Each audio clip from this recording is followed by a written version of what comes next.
Jayam Vishnupad Paramahansa Padavajikacharya Stotara Satashi Shimada's Divine Grace A.C. Bhaktivedanta Swami Srila Prabhupada Ki Jai. ISKCON DVD founder Charya Srila Prabhupada Ki Jai. Jayam Vishnupad Paramahansa Padavajikacharya Stotara Satashi Shimada's Divine Grace Bhakti Siddhanta Saraswati Goswami Maharaj Ki Jai. Ananta Gaudiya Vaishnavrinda Ki Jai. Namacharya Shlahadadas Thakur Ki Jai. Prem Sikaho, Shri Krishna Chaitanya Prabhu Nityananda, Shri Advaita Giridhar, Shri Vasudeva Gaura Bhakta Vrinda Ki Jai. Shri Shri Radha Krishna Gopinath Shamakunda Radhakunda Giri Govardhan Ki Jai. Vrindavan Dham Ki Jai. Navadvip Mayapur Dham Ki Jai. Ganga Jamuna Mai Ki Jai. Bhakti Devi Tulasi Devi Maharani Ki Jai. Samaveda Bhakta Vrinda Ki Jai. Harinam Sankirtana Ki Jai. Brihat Madanga Ki Jai. All glories to the assembled devotees. All glories to the assembled devotees. All glories to the assembled devotees. All glories to Shri Shri Guru and Gauranga. All glories to Srila Prabhupada.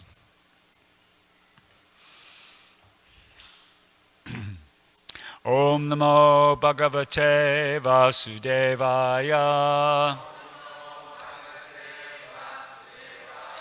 Om Namo Bhagavate Vasudevaya.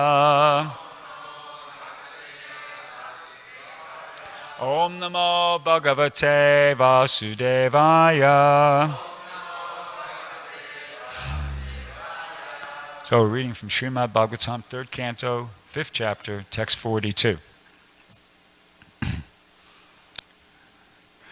Yachadhaya Shrutavachya Chabakya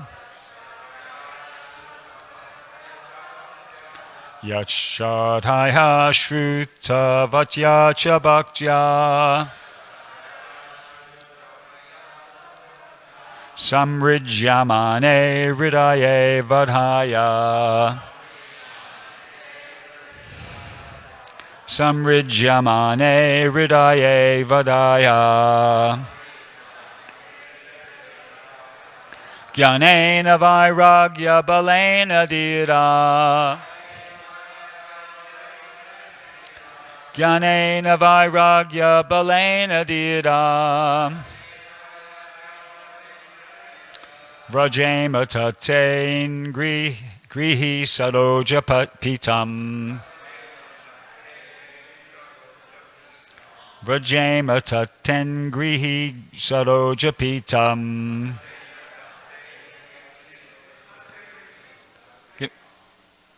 Taten Grihi San Saroja Tengri. Gotcha. Tengri, okay. Vrajema Taten Grihi Saroja Pitam Yachadaya Shruta Vatya Chabakya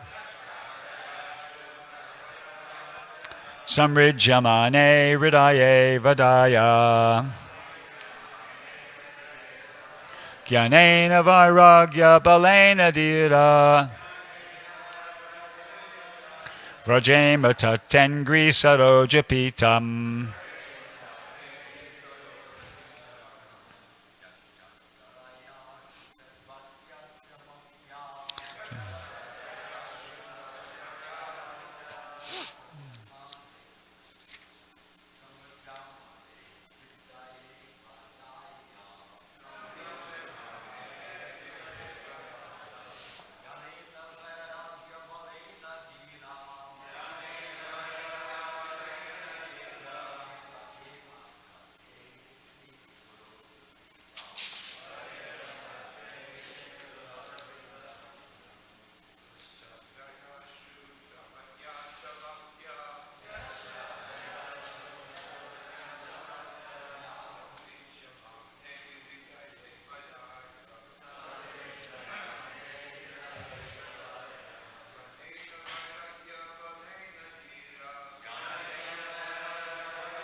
Vaishnavis.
Yet that which, Shradaya, by eagerness, Shrutavatya, simply by hearing, Cha, also, Bhaktya, in devotion, Samridyamane, being cleansed, Hridaye, in the heart, Avadhaya, meditation, Jnanena, by knowledge, Vairagya, detachment, Balena, by the strength of, Dhira, the pacified, Vrajema, must go to, Tat, that, Te, your, Angri, feet, Solojapitam, lotus sanctuary. Translation and purport by His Divine Grace, A.C. Bhaktivedanta Swami Srila Prabhupada. Simply by hearing about your lotus feet with eagerness and devotion, and by meditating upon them within the heart, one at once becomes enlightened with knowledge, and on the strength of detachment, one becomes pacified. We must therefore take shelter of the sanctuary of your lotus feet. This is the demigod speaking, by the way, purport. The miracles of meditating on the lotus feet of the Lord with eagerness and devotion are so great that no other process can compare to it.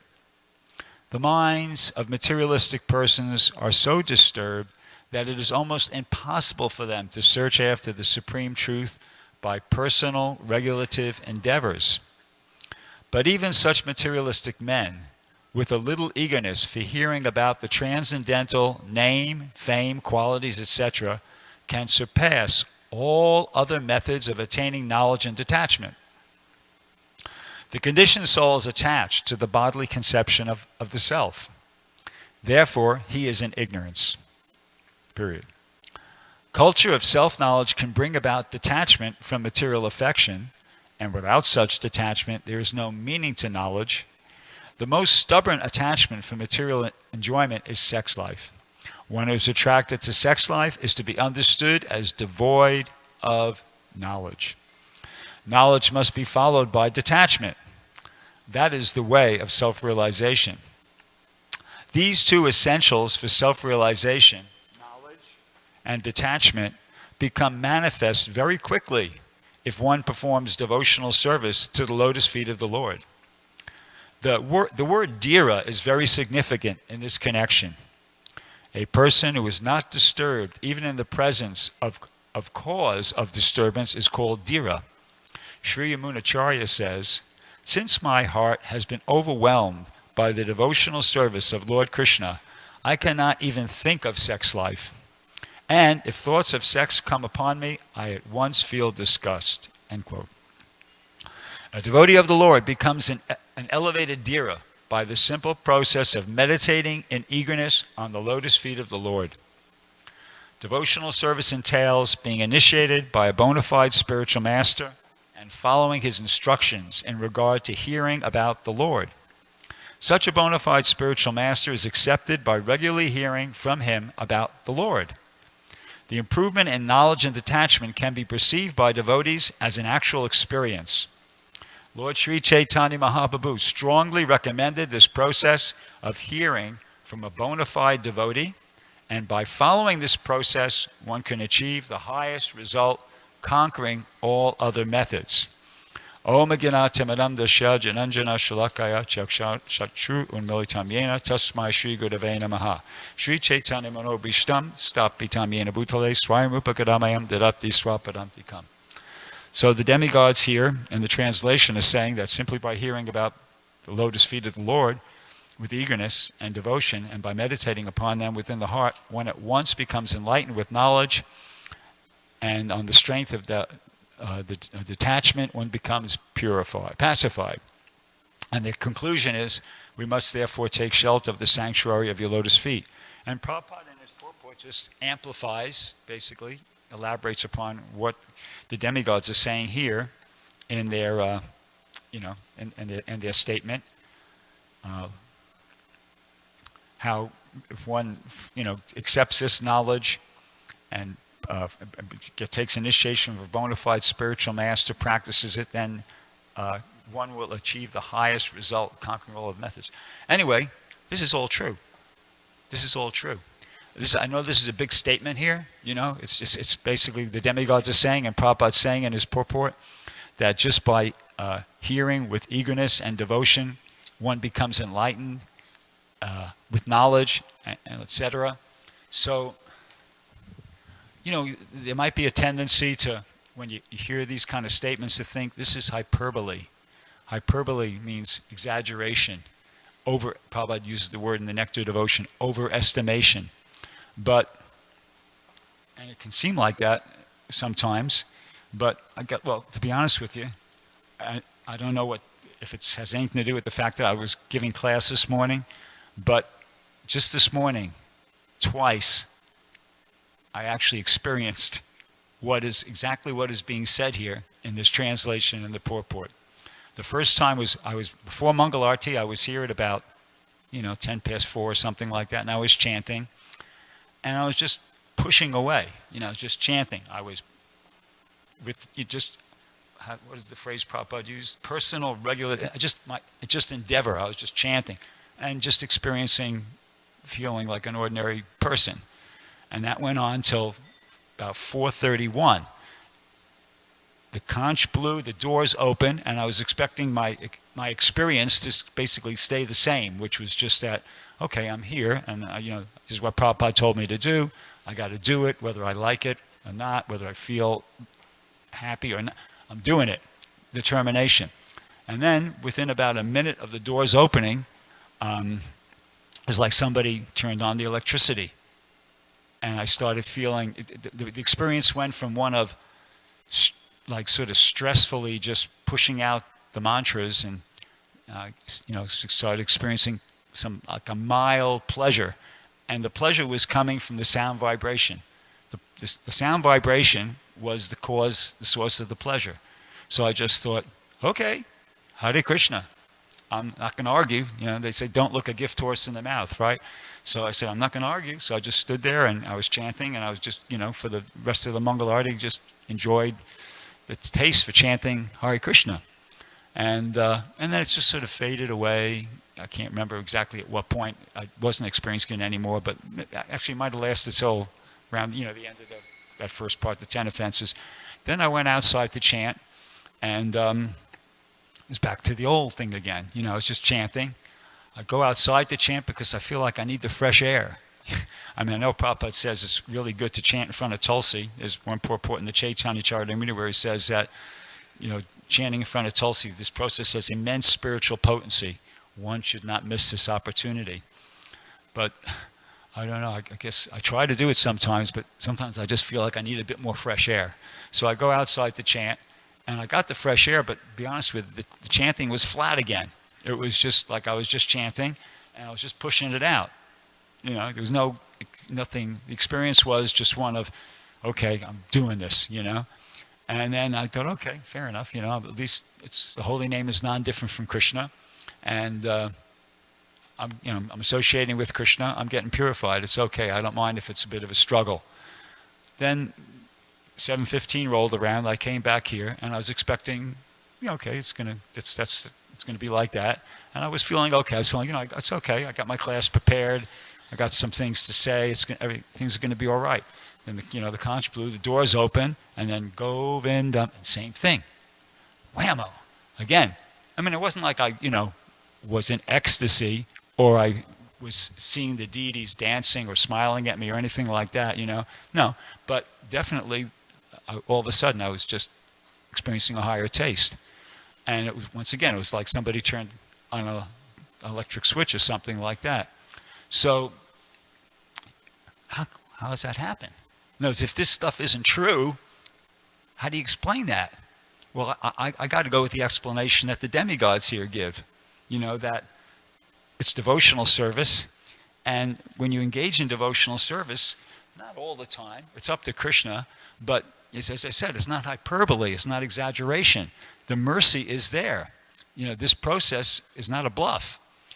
If you engage in the process as just exactly as the demigods state here, with eagerness and devotion, meditating upon the lotus feet of Krishna, well, I mean, I guess, what we're doing here is I'm not meditating, I wasn't thinking of the lotus feet of Krishna, but I think there's one purport where Prabhupada says something to the effect that if you're meditating on following the instructions of the spiritual master, that's like meditating on the lotus feet of Krishna. I can't remember the actual place, but I'm just pretty sure that there's some purport where Prabhupada says something very, very close to that. So anyway, I'm doing that, and it happens. It works. It's just like the demigod said. You just, if that's correct what I'm saying, you're meditating on the instructions of the spiritual master, and as I said, it's not all the time, but the possibility is there that you at once become enlightened with knowledge, and on the strength of detachment, you become pacified. So, be honest with you, I feel like I experienced that already twice this morning. Just by, making that decision to follow the instruction of Prabhupada, get up, come to the program, try to enthusiastically participate in it, and it happened twice. So my conclusion is the same as the demigod's conclusion. The demigods conclude here, we must therefore take shelter of the sanctuary of your lotus feet. And I would conclude the same thing. We have to take shelter of the instructions of the bona fide spiritual master. Prabhupada says in the second paragraph of this purport, devotional service entails being initiated by a bona fide spiritual master and following his instructions in regard to hearing about the Lord. Well, Prabhupada's given us this program for hearing about the Lord. This morning program is a program specifically meant for that purpose. And if we follow that, that's the same as taking shelter of the sanctuary of the lotus feet of the Lord. That's my understanding. And it works. As I said, not all the time. It's, but because it's not mechanical, but Krishna, it's definitely not a bluff. It's not hyperbole. It's not exaggeration. It's not overestimation. There's gold in them dar hills, so to speak. There really is a higher taste, a higher experience in executing the instructions of the spiritual master. And we have to have that, we should try to cultivate that faith and that conviction. And that's a big part of what association is for. That we have to encourage each other to be enthusiastic about following these basic things, basic instructions, the attending the program, doing our service throughout the day, reading the books, encourage each other. And then by doing that, more and more of us will be getting a taste. And then you just kind of, it's like, like the expression, a vicious cycle. Well, that's like an auspicious cycle. The opposite. It kind of builds, okay, this person's, this person was encouraged and they're getting into it more, and they got a taste, and then because they got a taste, they're preaching to another devotee here, and we get more and more enthusiastic, and we kind of go up rather than just kind of all go down. Didn't express that so well, but maybe Krishna will give me some more intelligence and he'll say it better in a few minutes. But anyway, so definitely it's not hyperbole. Now, at the same time, for the most part, when I'm my experience engaging in devotional service, the prospect of trying to become a pure devotee, my mindset is I'm thinking, well, you know what? Yeah, I got to do it, Prabhupada. That's the goal. That's obviously what we're supposed to be trying to do, but it's easier said than done. A lot of times I'm thinking like that. This devotional service, this how would you say it, program or trying to become a pure devotee, this is easier said than done. And that's true. It is easier said than done. No, it's a challenge. To become a pure devotee is definitely a challenge. Okay? Easier said than done. But as far as the other thing Prabhupada was referring to here in the purport, which is becoming elevated by personal regulative endeavors, that's impossible. So devotional service, trying to become a pure devotee, might be easier said than done, but the alternative of trying to become elevated by personal regulative endeavors, like, for instance, Vishvamitra Muni or Sobri Muni, that's impossible. Doesn't work. I mean, I'm sure there's more examples of that. At least those two examples, Vishvamitra Muni, these are both very powerful munis, and they perform incredible austerities. But no, it's like you're pitting yourself against Maya when you do that. You see, but when you engage in devotional service, it's like you got Garuda in your backyard. You know that story in chapter 6, text 24, Prabhupada tells the story of the little bird who got the eggs stolen by the ocean, and she had this determination. She wanted to get the eggs back, so she was going to remove the water from the ocean, beak by beak, So, of course, she couldn't do it. It's ridiculous. But Garuda became aware of what was going on, and he took compassion upon her, and he came and he said to the ocean, personified, I guess, okay, look, return the eggs, otherwise I'm going to get involved here, and then you're going to have a problem. And she returned the eggs. So, I mean, Prabhupada presents it, it's there in the purport, but certainly, I mean, I don't know if that story is meant to be taken literally. I take it literally, why not? But certainly the principle is there that you try and Krishna helps, or Krishna's devotees help, you see? So that's why devotional service is successful and the personal regulative endeavors don't. Because with the personal regulative endeavors, as I said, you're pitting yourself against the strength of Maya. No. Krishna says in the Bhagavad, he already warns us in the Bhagavad Gita, Daivahi Esha Gunamai Mama Maya Durachaya. He says, this divine energy of mine consisting of the three modes of material nature, it's insurmountable. Period. That's it. That's Krishna's opinion. See, so if you want to try kind of getting out of Maya by your own personal regulative endeavor, you're doomed to failure. But he goes on to say, Mameviye papajante mayamitam tadantite. But those who surrender unto me can easily cross beyond it. Why? Because Krishna likes that. He likes when you surrender to him. And he gets involved and he just tells Maya, okay, chill out, Maya. This guy's okay. Or this girl's okay. Leave him alone, I'll take it from here. That's it. That's simple. Maya is a servant of Krishna. It's not like in Christianity where you got Satan who's in competition with God. No, that's not our conception. Maya is a servant of Krishna. She's doing a service. She's doing a job, to make sure that only people who are real souls that are really sincere get to be readmitted into the association of Krishna. So, but once a soul, demonstrates that, yeah, I'm completely sincere, then Krishna just tells Maya, okay, that's enough for this one, and you got other stuff to do, and I'll take charge of this person. So that's how it works. So, yeah. Might be easier said than done, but the other way is impossible. And Now Prabhupada gives a really nice example in the 4th canto about how it, to give us some insight into how it all works. He gives this in that verse, Yapada Pankaja Vilasya. How's it go? Anyway, you know the verse I'm talking about. It talks about how there's the Gyanis, the Yogis, and the Bhaktas. And they're all considered transcendentalists. But the Gyanis and the Yogis, they're not successful. but the bhaktas are successful. And Prabhupada explains why. He says that because spiritual desire overpowers material desire. See, so when you bring spiritual desire into the picture, that overpowers the material desire. And he gives the example, his own example of a river, that a river might be flowing towards the ocean, okay? So if you were to jump in that river at that point, you'd be moving. The current would take you down towards the ocean. But then when the tide comes in from the ocean, it overpowers the current or the waves of the river. Prabhupada uses the expression waves, and it actually flows the opposite direction. And I saw that with my own two eyes. And so I apologize to those devotees who've been here for a long time. They heard me tell this before. But for those of the benefit of you who are just relatively new, I was in Australia, and they had a farm about 2 hours outside of Sydney, Australia, on the Colo River, a small river. And it was a tidal river. So, and up till this point, up till what I'm about to tell you, I used to read that purport, and I would think to myself, what the heck is Prabhupada talking about here? I can't make heads or tails out of this point, this analogy he's given.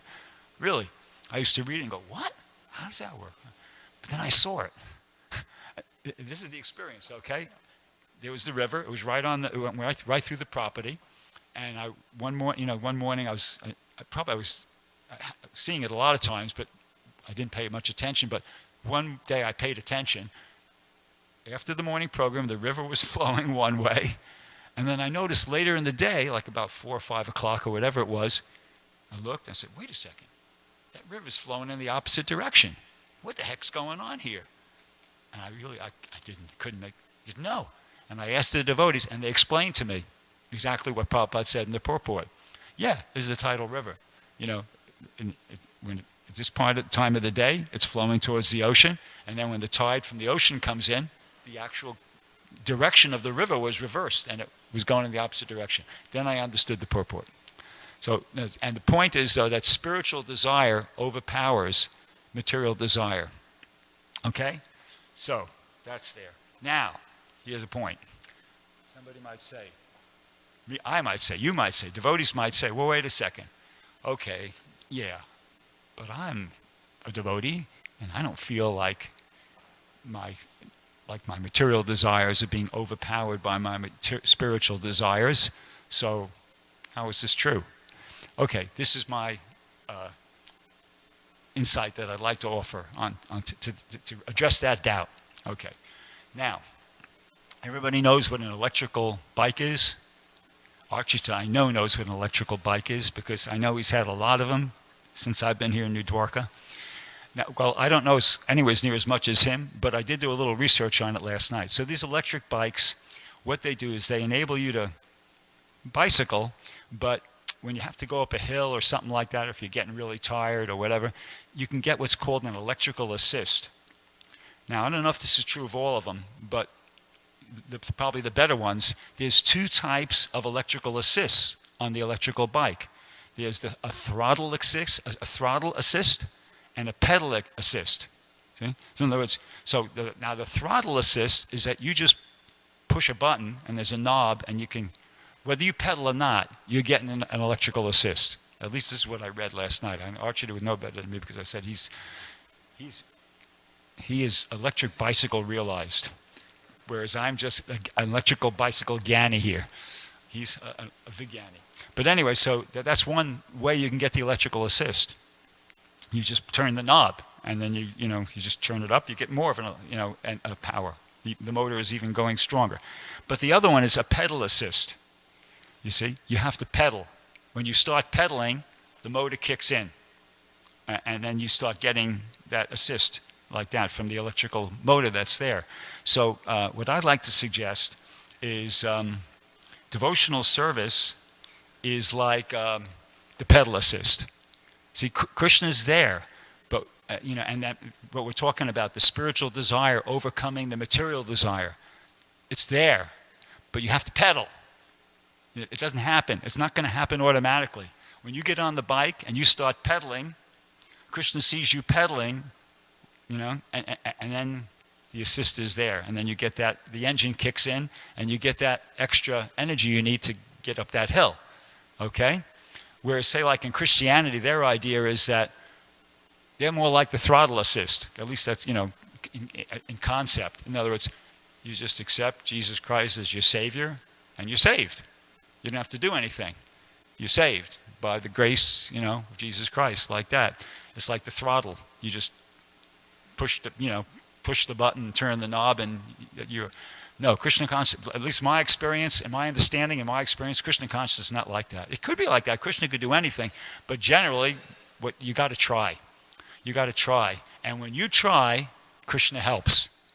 And even then, to be honest with you, it's not necessarily immediate. Maybe on the bicycle, as soon as you start pedaling, you get that electric assist, but somebody might say, but wait a second, I'm in the movement. I've been a devotee for X amount of time. I've been trying. And I'm not experienced. Keep trying. Keep trying. And here's another analogy that came to my mind. Just like, say, Savas gives me a check for $10,000. That would be nice. Whatever. And I take it to the bank. And I say, hey, I want to deposit this check in my account. And they say, sure. I say, okay, now I want to withdraw the money. I want to withdraw that $10,000. Say I had practically nothing in my account. They won't give me all of it. They give you a little bit. Actually, based upon how much money you got in your account, they'll give you some small percentage of it. No, the check has to clear. That's the point. The check has to clear. You got to take that check, deposit it, and the check has to clear. And when the check clears, then you can get all the money. So in the same way, you have to get on that bike, the bike of devotional service. You have to pedal, and you have to keep pedaling. And when you've pedaled to the point where Krishna feels that, okay, this guy's for real, then he gives you that's like the check clearing. And then he goes, okay, here you go. Here's your electric assist. Here's your extra energy. That's my experience. You go out on Sankirtan, for instance. I mean, that's just my service. I'm talking in terms of but this is true for all services. You engage in your service, and you could be just struggling. You could just be struggling. But if you're doing the proper mentality, you keep struggling. At some point, that Krishna kicks in. Krishna's mercy is there, and you experience exactly what's being described here. You experience that spiritual energy from which when you experience it, you'll know this is not material. This is different. This is spiritual. What I'm experiencing now is something spiritual, and it'll help you. The two things that the demigods talk about here is feeling enlightened with knowledge, and you feel detached, and you're pacified. So yeah, you experience that. I mean, you experience that to greater or lesser degree, depending upon how much mercy Krishna's inclined to just give you at that time. But that's the experience. But you got to be prepared, as I said. You got to be prepared. First of all, you have to believe in the philosophy. Then you got to be prepared to get on the bicycle, so to speak, and pedal. And then you got to be patient and determined beyond that, because Krishna doesn't necessarily give you that electric assist right away. So that's there. So that's an analogy to make that point. And I think that Prabhupada, I think this is correct, what I'm saying, because in that, earlier in the class, I was telling that story about the bird, who got her egg stolen. And right at the end of that, that's Bhagavad Gita 6:24. So at the end of that purport, Prabhupada says, God helps those, in reference to this story, he gives like a little purport to it. God helps those who help themselves. And I looked up that phrase. I thought, oh, that's probably something from the Bible. So I looked it up. No, it's not. Actually, if you stop and think, if you analyze it, it's not. It's antithetical to what's the idea of the Bible, the New Testament, for sure, because it's saying that, self-agency, self-endeavor is going to help you, but their message is that, no, you just accept Jesus Christ as your Savior, and that's it, done. But that's not us, you see. God, actually, the origin of it, at least the people, at least Wikipedia, was able to trace it back to the Greeks, and the phrase was there, the gods help those who help themselves. But whoever wrote that article acknowledged that probably it's proverbial, meaning proverbial means it's been around, that idea has been around for a really long time. It's probably the origin of that phrase, God helps those who help themselves, is, I'm sure, well, I don't know, I'm speculating at this point, but I'll speculate it's Vedic. It's Vedic. For me, it's actually almost like a paraphrase of two of the four most important verses of the Bhagavad Gita. Chapter 10, text 10 and 11, Krishna says, to those who are constantly devoted and worship me with love, I give them the intelligence by which they can come to me. Out of compassion for them, I, who am dwelling within their heart, destroy with the shining lamp of knowledge the darkness born of ignorance. So God helps those who help themselves. Why is God going to help you just hang yourself, No, he's going to help you when you're trying to get closer to him. When you're trying to get closer to God, when you're trying to improve yourself as a person and get closer to God, then he's going to help you. That's the same thing as Bhagavad Gita, chapter 10, text 10 and 11. That's what I'm hearing anyway. Okay, so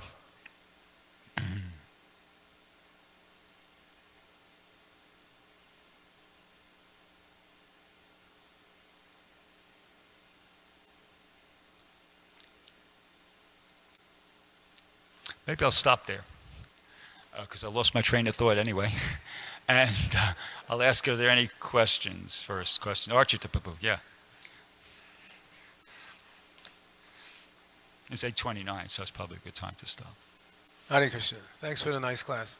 Just on that point, because we don't want to seem like we're Christian bashers, they actually are still debating that. It's called a debate between grace or works. They still debate that. Are you going to be saved by grace, just God's grace on you, regardless of who you are and what you do? Or is it going to be by your endeavor, by works? So that debate still goes on in Christianity. It's not a foregone conclusion. Okay. Rabindranath? Yeah, you Prabhu? mentioned about that You mentioned about the pastime of Garuda and the sparrow, and you said that maybe not actually happened or something. I mean, how are you to, when we read these different pastimes, there's so many examples of that. Should we just assume that they're just to give a point that it actually happened, in fact? Yeah, no, well, I shouldn't even have said that. I accept it as the Prabhupada says it. There's so many far out things in Krishna consciousness. Why am I going to balk at that? I accept it. There was Garuda, there was a sparrow, there was the ocean. I accept it. It's there in the purport. I'll go with, okay, that's exactly what happened. Yeah, Archita. In the Vedic literature, when there is analogy, it's stated, just like in Puranjan. It's stated up front that this is an analogy. Allegory. Yeah. Yeah. So you don't have to guess. If you read a story in the Vedas and it doesn't say it's an analogy, then you accept it as being a fact. Because when it is an analogy, it is stated there that Narad Muni was telling that story. Puranjan, it is an analogy. Here is an analogy of King Puranjan. Puranjan means the soul, Allegory, like that. Yeah. It's stated who is Puranjan is the soul, the queen is the intelligence, etc., etc. That was an analogy, and it's stated as an analogy. So if you read some story, Bhrgupati or something like that, it's not stated as an analogy. It's a fact. Chitraketu was cursed, he became Bhrgupati. He had a war with Indra. These are not analogies, these are actual facts. That's a good point. Yeah, short though, please. No, that's perfect what he said. I completely accept that. If you could keep the comment short though, we would appreciate it. Thank you. Thanks for a nice class, Prabhu. I just wanted to comment on one point. The point that you made, God helps those who help themselves. That all depends by what you mean by help. God cannot give you what you want to have, and that may be helping you. Or God may give you what you want, and that may be helping you. It all depends on what you need for your next further advancement in spiritual life. He decides what is in our best interest. It doesn't mean that because I'm making an effort, I'm depending upon God, that I will get what I want. Not necessarily. I may not get what I want because God doesn't want me to have that, and that's because it won't do me what I want it to do. It will do the opposite. You'll get what you need. Yeah. Thank you. All right, Grantaraj Srimad Bhagavatam Ki Jai. Srila Jai. Prabhupada Ki Jai.